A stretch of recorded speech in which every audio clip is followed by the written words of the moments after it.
One thing that I've noticed when it comes to affluent people is that they really care about their time.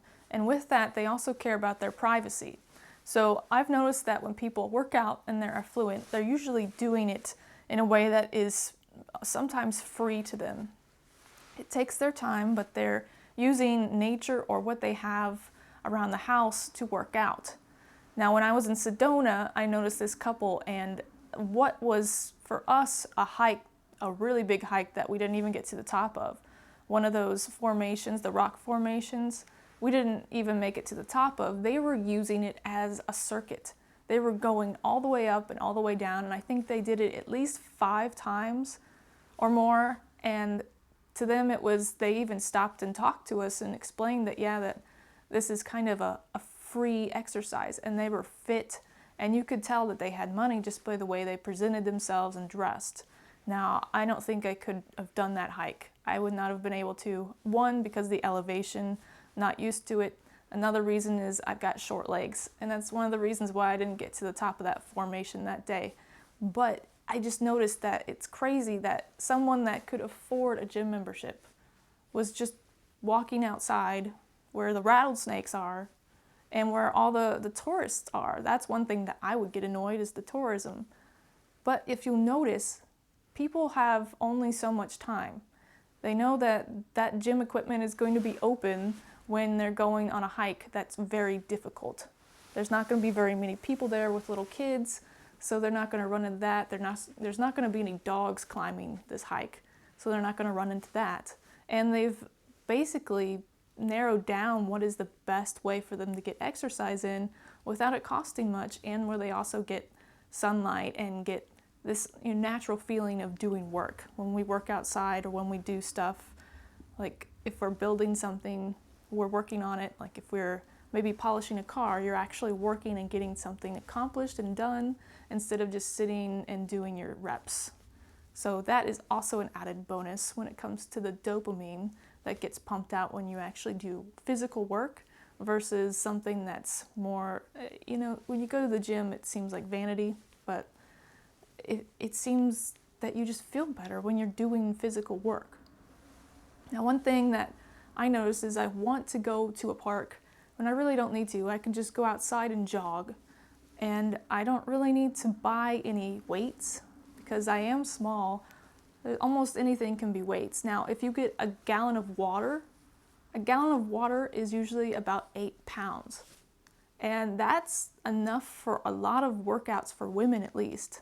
When it comes to the arms, if you're trying to do bicep curls or triceps or even just presses, I use a toolbox for a press.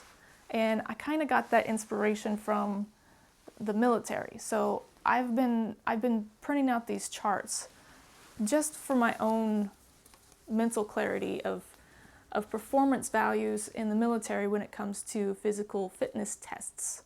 And I like it just because I'm always going to get a score, even though it may not be good.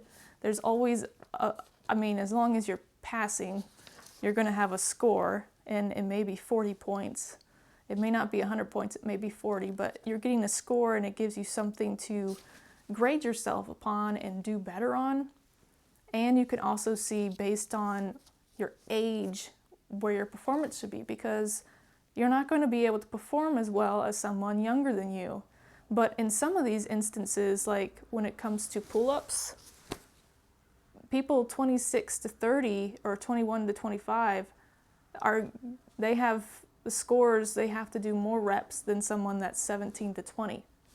And that's very motivating. It helps me realize that, hey, yeah, I'm not as young as I used to be, but I can still work out and I can grade myself against my peers. And when you think about pull-ups and push-ups, those are totally free. Those you can do right now as you're watching this video. You could set your phone down and you can give me 5 push-ups. But are you going to do that? Maybe not. And running, obviously that's not good for people with bad joints or people who are overweight. If you're overweight, probably don't want to run.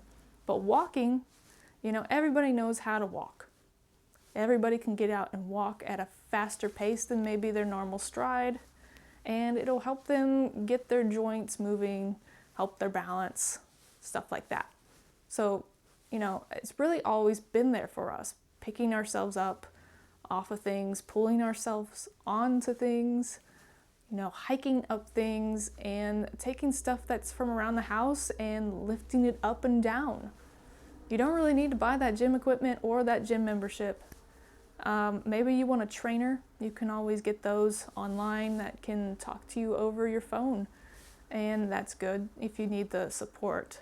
If you don't have support of your friends and you really need someone to push you to do these things. But even, this plant right here, I could probably lift that up and down a certain amount of times till failure. It's got a handle on it. And, oh God, yeah, even if you're just doing, crunches aren't good for you, but if you're doing just static poses, you can really work out your core with the plank. They've actually, the Marines have switched from doing crunches to the plank. It'll only be the plank. And it's actually a better exercise for you. Your lower back can get hurt with crunches, so maybe switch to the plank and see how painful it is to keep the pose for a minute long. These are all easy things, and I think that's the reason why the wealthy people do them, because they know they only have so much time. They know that they only have, they have to keep their health up, but they may not have time to bodybuild and all that. They pretty much stay lean. Lean as in they work out that they can move their body the way they want to, but they're not worried about being the bulkiest person, because their self-esteem already comes from their work and the money they have that they've achieved through their career. So they're more concerned with keeping a healthy body weight. Studies have been proven that they work out more and that they have lower body weight, which, does help when you can afford certain foods. But when I'm just talking about exercise, just look around the house and do the basic push-ups, do the basic things you learned in gym class growing up. That's what they're doing. And they're not afraid to do such simple things. I knew someone that just did jump rope, and that kept them active for years. Just jump rope, which, might seem childish, but it's actually pretty hard as an adult to jump rope. And it's very inexpensive to buy a jump rope, and it's always there, and you don't have to get in your car and pick a favorite song. You don't have to try and figure out which Spotify podcast to listen to on the way there. You just pick something up and put it back down. And that's why the wealthy people are wealthy, because they have these sort of shortcuts that are very simple, but they adhere to them and they stick with them. And that's really what I would encourage you guys to do. If you want to be a wealthier person, you're going to need to have more time, and you're going to have to give up probably driving a half an hour to the gym and back. It's just not going to financially work out.